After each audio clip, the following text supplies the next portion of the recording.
Okay, so next we're just gonna start thinking about the models, and then we're gonna start making the models and creating the schema. So let's do that. Okay, so like I said, we're not building a UI for this API in this course, but having a design I think is really helpful for designing your models. Knowing what data needs to be in the UI gives you hints on what data needs to be recorded in the DB. So we'll be using this design here. So if you click this link, it'll take you to this pretty cool app that some really cool designer made for Figma. It's like a template. And it's a changelog app. And we can look at this. So I'm going to click on preview. And here it is. Here's what the app looks like. It's a really nice app. Somebody should just do this for this side project. And we're going to make a schema for this app. And we're going to look at the design to determine what are the models that we need to make. And this is actually what I do in reality. Like it's really hard for me to like I know that's like basic stuff that I have to make for a schema, but if a designer already like designed the thing, now I really know what to make because I'm basing my design off of what information I got to put on the screen. So what we want to do is we want to like look at this and kind of get an idea of like what models we need to make and different things like that, and then we'll make them. Does that make sense? So just looking at this, anybody want to take a stab at some information we need to record in the database based off what's on the screen? No wrong answers. We Yes. could have a roadmap table, Roadmap, I like that. projects, tasks. Projects, tasks. Yeah, those make sense. Yes. User. Yeah, you can't do anything without a user. Got to have a user. Yep. Anything else? Features. Features. I like features. Yeah, that's probably a thing. Yeah, I mean, and that's basically it. Like you're just taking note of this and seeing all the different fields that these models would have and things like that. So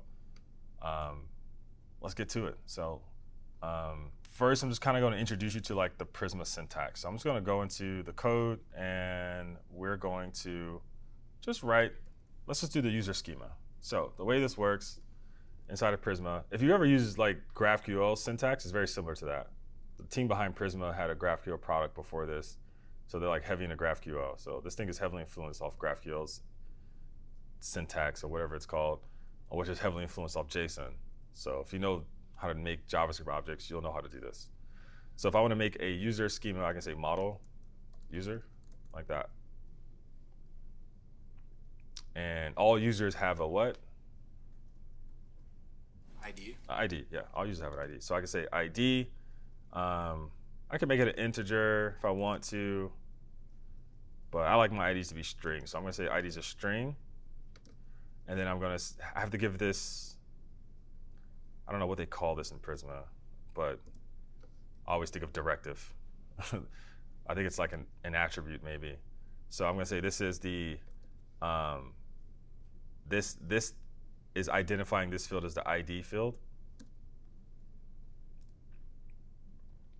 And then I can give it a default like this. And I can say UUID. So it's basically going to default to a UUID. If you don't know what a UUID is, it's basically just like a guaranteed unique string that's in a certain format. So this is guaranteeing that all users have a unique string as an ID. I can do integer and I can tell this thing to auto increment to go up by 1. But then you have user 1, 2, 3, 4, 5. I think you're just setting yourself up for trouble later, in my opinion. So yeah, we have a user's ID. Is that users are going to have usernames in this app, so I can say username, and that needs to be unique, so I can say unique. They're also going to have a password, which is a string. Okay, and yeah, maybe even like a created at. So let's say created at. And I think that's a date time. And we can say at default to now.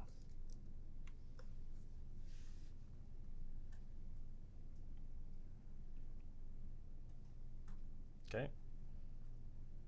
So now that we have that, that's pretty much how Prisma's schema syntax works. It's not more difficult than this. I mean, yeah, you gotta look up some of this stuff to see what it is, but it's pretty intuitive.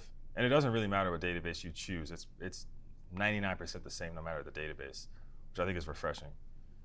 So this is how we're going to make our schemas. So cool. We have our user. Any questions on this, on the Prisma? Yes. We could define relationship with other table. I knew someone who was working on databases was going to ask that question. So the question was, how do you define relationships with other tables? We're going to get there. And it's actually pretty cool. And this is why I recommend downloading the extension, because the extension will actually do that for you. It'll help you define those relationships without you doing anything, which is really cool. Why did you use the UUID? I use the UUID because I don't like numbers as IDs. And Postgres isn't like Mongo, where it has a mechanism built in other than incrementing numbers for IDs. So I use, you just have to set your own IDs in the SQL-based database, whereas Mongo just will figure it out for you. So yeah, it was either numbers, auto-incrementing, or using a UUID. So I chose a UUID. That way I also don't have to manage a system of coming up with globally unique strings myself.